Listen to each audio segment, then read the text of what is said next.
Welcome back. Violent crime touches every corner of this valley, and the suspects are getting younger. Tonight we start a new commitment to you at home. It's a new focus on how crime affects the youngest of our community and questioning if the system is really working. News 3's John Trainer joins us in studio with the first of our new series, Vegas Lost. Just last week on Tuesday, a 17-year-old girl was arrested for attempted murder. 17-year-old boy was arrested for attempted murder. A kid brought a loaded gun to Agassiz Prep and fired it in the parking lot.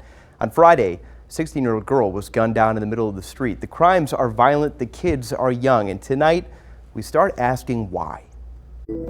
He said you can always make changes while you're young and get yourself on the right track. And he also said that there's eventually going to come a time where it's going to be too late to change. I was walking to the Heights, and then it's a little corner, and when I went to the corner, he was right there robbing somebody. But they have me on possession with a firearm, attempted sale, supplying to minors, and having a dangerous narcotic on school grounds.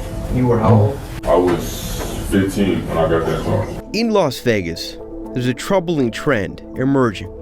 Young faces, young hands in handcuffs, kids committing violent crime. We're dealing with kids that, like you saw on this calendar, a lot of those kids we saw on these certification petitions coming through today, they have no prior referrals to our system. And they're coming in on their first referral to our system with multiple armed robberies. And that's something that I haven't seen much. Now, News 3 investigates why. Why, while fewer people are getting arrested, are more kids committing felonies? And what are we doing about it? If they can help a kid in prison, then they're not lost.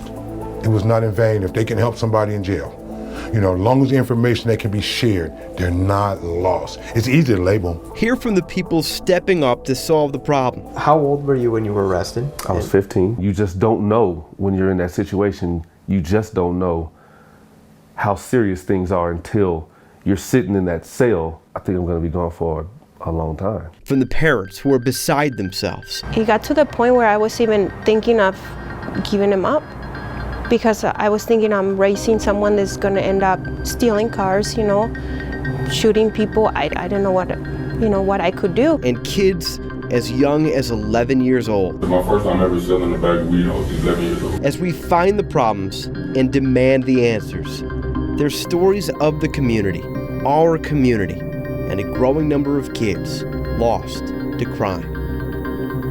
And so we're really excited about this series. 2 unique stories each Monday and Thursday. And you've been working on this for the better part of a month, just for that first ramp-up piece. Are you starting to see any themes, any problems in specific coming out of the justice system? Pretty quickly we saw a lack of resources. Yeah. We're sending some kids out of state. They don't get visits from the parents when they're detention. Very critical at this age. We're putting some kids in potentially dangerous situations to serve sentences because there's simply not the resources in our state. I know you've talked with offenders too, kids, like you say, who have been committing crimes. Any of those stories? The ages. You heard from a mom there. Her son, 11 years old, already been involved in home invasions. 11 years old, not the youngest we've heard here. It is shocking when you talk to these kids. So what about the courts? I mean, they see a lot of these faces that you talk about.